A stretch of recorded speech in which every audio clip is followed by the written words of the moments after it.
Social media پہ کچھ لوگ سنت موقدہ کے بارے میں یہ کہتے نظر آ رہے ہیں، سنائی دیتے ہیں کہ سنت موقدہ وہی نماز ہے جو رسول اللہ صلی اللہ علیہ وسلم نے نفل کے طور پہ پڑھی۔ تو اس لیے اگر کوئی شخص سنت موقدہ ادا نہیں بھی کرتا تو اس میں کوئی حرج نہیں ہے۔ در حقیقت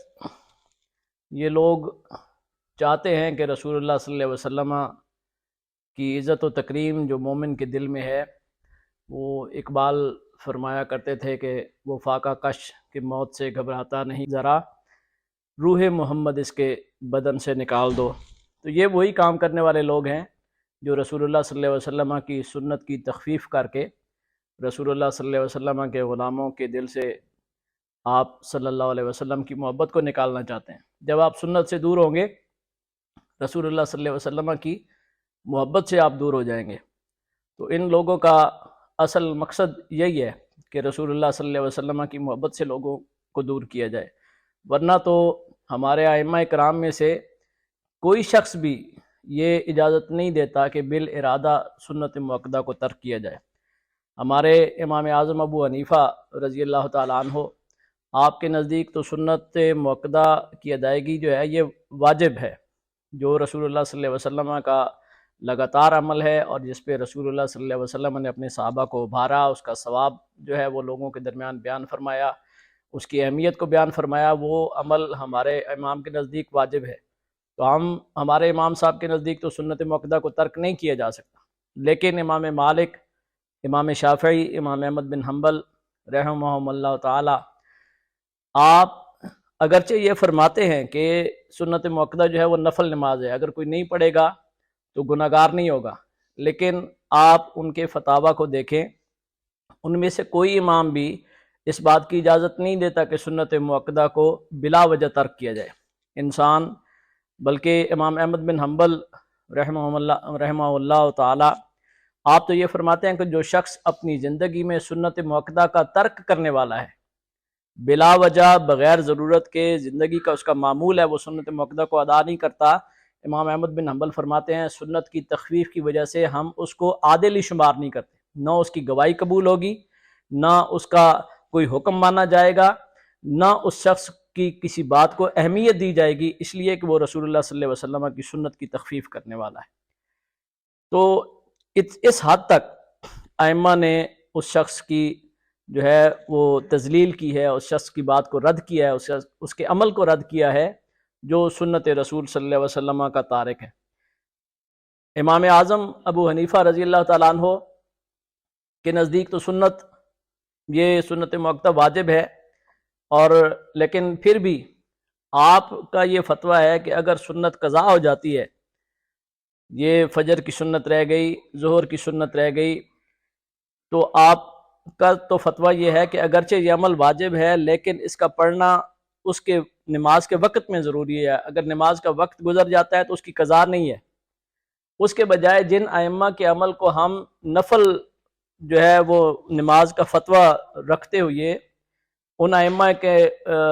فتویٰ کو سامنے رکھتے ہوئے کہتے ہیں کہ امام شافعی کے نزدیک، امام احمد بن حنبل کے نزدیک یہ نفل نماز ہے، اور نفل نماز اگر نہ بھی پڑھی جائے تو اس میں کوئی حرج نہیں، وہی امام صاحب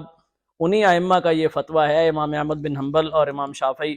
رحمۃ اللہ تعالی علیہ فرماتے ہیں کہ اگر سنت موقدہ قضا ہو گئی تو ان کی قضا بھی کرنا بھی ضروری ہے۔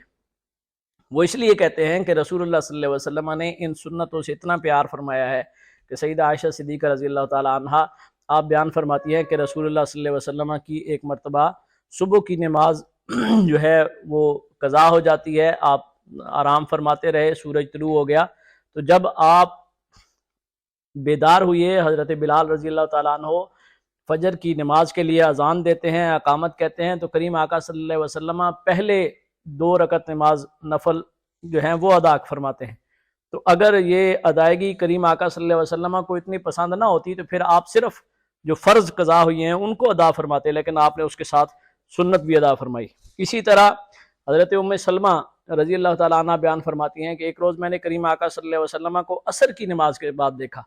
آپ 2 رکعت نفل پڑھ رہے ہیں۔ میں نے جو ہے وہ پوچھا، میں نے کہا کریم آقا آپ ہی کا ارشاد ہے کہ عصر کی نماز کے بعد تو نفل نماز نہیں پڑھنی چاہیے، تو پھر آپ نے یہ نفل نماز کیوں پڑھی؟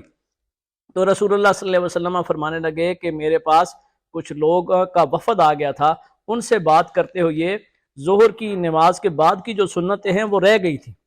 اور ظہر کی نماز کے بعد کی وہ سنتیں اب میں نے عصر کی نماز کے بعد قضا کی ہیں۔ تو یہ امام شافعی اور امام احمد بن حنبل فرماتے ہیں کہ رسول اللہ صلی اللہ علیہ وسلم سنت مؤکدہ سے اتنی محبت کرتے تھے کہ ان سے اگر وہ نفل نماز رہ گئی ہے تو آپ نے اس کی قضا فرمائی ہے۔ تو یہ امام بھی اس چیز کو پسند نہیں کرتے کہ انسان سنتوں کو ترک کرے۔ ہمارے لوگ جو گلف اسٹیٹس سعودی عرب جاتے ہیں ان لوگوں کا طرز عمل دیکھ کے سنتوں کی ادائیگی کو چھوڑ دیتے ہیں۔ ہمارے کسی امام نے بھی، امام مالک، امام احمد بن حنبل، امام شافعی، امام ابو حنیفہ،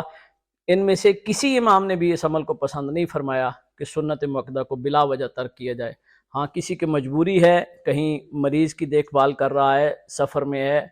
کوئی اور ایسی مجبوری ہے کہ جہاں پہ اس کے لیے زیادہ وقت نہیں ہے، تو وہ اس وقت میں سنت مؤکدہ کو ترک کر سکتا ہے، لیکن یہ مجبوری کی بنا پر ہے۔ بلا ضرورت سنت مؤکدہ کا ترک کرنا جو ہے یہ کسی امام نے بھی پسند نہیں فرمایا۔ اور اس جو نفل نماز ہے اس کا فائدہ کیا ہے، اس کی ایک حدیث مبارکہ بیان کرتا ہوں کہ رسول اللہ صلی اللہ علیہ وسلم نے ارشاد فرمایا کہ انسان جب اللہ کے حضور حاضر ہوگا، اس کا جو سب سے پہلے حساب لیا جائے گا وہ نماز کا حساب ہوگا، اور اگر اس نے نماز اچھے طریقے سے فرض نماز ادا کی ہوگی تو اس کو اچھی فرض نماز کی ادائیگی کا ثواب ملے گا۔ لیکن اگر وہ شخص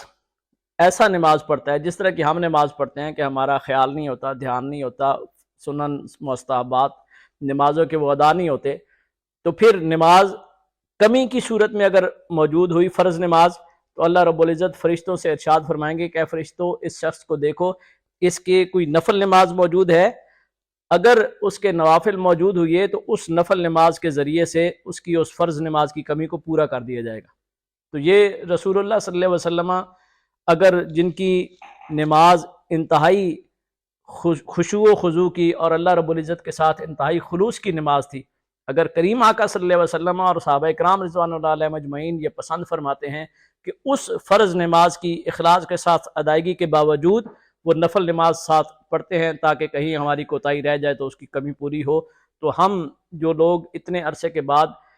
کسی بھی طریقے سے کامل نماز فرض ادا نہیں کر سکتے، ہمیں نفل نماز جو ہے اس کو چھوڑنا نہیں چاہیے، بلکہ رسول اللہ صلی اللہ علیہ وسلم کی سنت سے محبت کرتے ہوئے اور اپنی نماز کی کمی کو پورا کرنے کی نیت سے فرائض کے ساتھ ساتھ ان سنت مؤکدہ کو ضرور ادا کرنا چاہیے۔ اور پھر رسول اللہ صلی اللہ علیہ وسلم نے فرمایا جس شخص نے جو 5 فرض نمازیں ہیں ان کے ساتھ 12 نوافل لگاتار اپنی زندگی میں ادا کرتا رہا، اللہ رب العزت اس کو اپنی جنت میں حصہ نصیب فرمائیں گے۔ اللہ کریم ہمیں سنت سے محبت کی توفیق نصیب فرمائیں۔